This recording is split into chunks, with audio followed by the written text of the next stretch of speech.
The opening round of the 2003 Champ Car season took place at the spiritual season opener of the IndyCar season for years, St. Petersburg, Florida. This would be the first ever race on the track, but certainly not the first in the area. From 1985 to 1990, there's another street circuit in the vicinity of the present-day track, and after a 13-year absence, race cars returned to the streets of St. Pete. Rookie Sebastian Bourdais, off the back of a championship in International F3000, one of the predecessors to today's modern Formula 2 championship, would sit on the pole position, sharing the front row with Paul Tracy. Your last place starter would be Rodolfo Levin, setting a qualifying time over 5.5 seconds slower than pole sitter Bourdais. A frankly depressing 19 cars were on track for the season opener, a far cry from nearly 30 drivers 2 years prior. But regardless, the field was set to kick off a new season, a new event, and a new era in IndyCar history. As the cars fired up, there was trouble for Jimmy Vasser, whose engine vapor locked. With the issues he had, he was forced to start the race in last. The green flag came out and it was Sebastian Bourdais holding off a challenge from Tracy. By the end of the lap, the top three runners were Bourdais, Tracy, and Adrian Fernandez. But the viewers' attention soon shifted to a Brazilian pincer movement between championship favorite Bruno Junqueira and rookie Mario Haberfeld. Haberfeld would be given a justified warning for the frankly asinine block going down the front straightaway. Only 3 laps into the race, the first caution of the race came out when Alex Tagliani overshot turn 10 and sent himself into the tire barrier. Tagliani would be out of the race. After Speed Channel missed the ensuing restart, the order remained pretty much the same towards the front, with Bourdais still in the lead. About 5 laps later, another incident happened, yet again in turn 10. This time it was Rodolfo Levin, who spun and stalled in 10 after a botch move on Gonzalez. After Patrick Lemery spun on the next restart and brought out another yellow, the first series of pit stops began. Bourdais would stay out, while mostly everyone else came in. This pit cycle would be disastrous for Bruno Junqueira, who had an extra long stop after the air hose came out of the gun for the right rear tire changer. Bourdais was yet again the top runner on the next restart, and would stay ahead of Adrian Fernandez for the time being. Tracy, meanwhile, was stuck behind Thiago Montero. There was also trouble for Roberto Gonzalez, who picked up a speeding penalty from the pit cycle and later retired from the race. Despite staying out on track and being on very old tires, Sebastian Bourdais was still the only driver in the field lapping in the 102 area. Bourdais had to pit eventually, and he did on lap 30, giving the lead to Thiago Montero. Bourdais was also chewed up by the Forsyth teammates of Tracy and Carpentier. Things only got worse for Bourdais, as about 4 laps after the pit stop, Bourdais made contact with Adrian Fernandez exiting turn 10.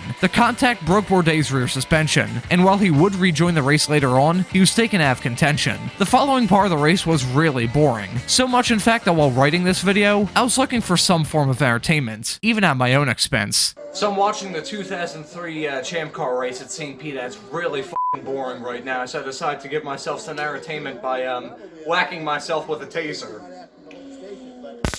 The lull in the race came to an end on lap 48, when the 4th full course yellow came out after Patrick Carpentier hit the wall in turn 8. After the second restart on the day that Speed Channel missed, the drivers got back rolling a little short of the halfway mark, with Tracy still in the lead, Michel Jourdain Jr. in second, and Bruno Junqueira in third. This green flag stint was much shorter than last, as a hard crash for Ryan Hunter-Reay in turn 10 brought out the 5th full course yellow. This was the longest yellow of the race, at 6 laps. When you start to mention the yellow flag laps like a competition, it's a pretty big indictment of the racing action. With 38 laps to go, the race got underway again, and this was a bad restart for Adrian Fernandez, who got spun by Mario Dominguez in turn 8. Fernandez would call it a day after this, parking it in the pits, hopping out of the car, and blasting Dominguez in his interview. It capped off a pretty miserable first race of the year for Adrian Fernandez. The final round of pit stops came and went, with the only big changes being Darren Manning losing a lot of time with a stall in the pits. Besides another frankly jackass maneuver from Mario Haberfeld, the final 38 laps were nauseatingly boring. After 105 laps in total, and 70 spent in the lead of the race, Paul Tracy would score the win at the 2003 Grand Prix of St. Petersburg. Michel Jourdain Jr. would finish in second, and Bruno Junqueira would finish third.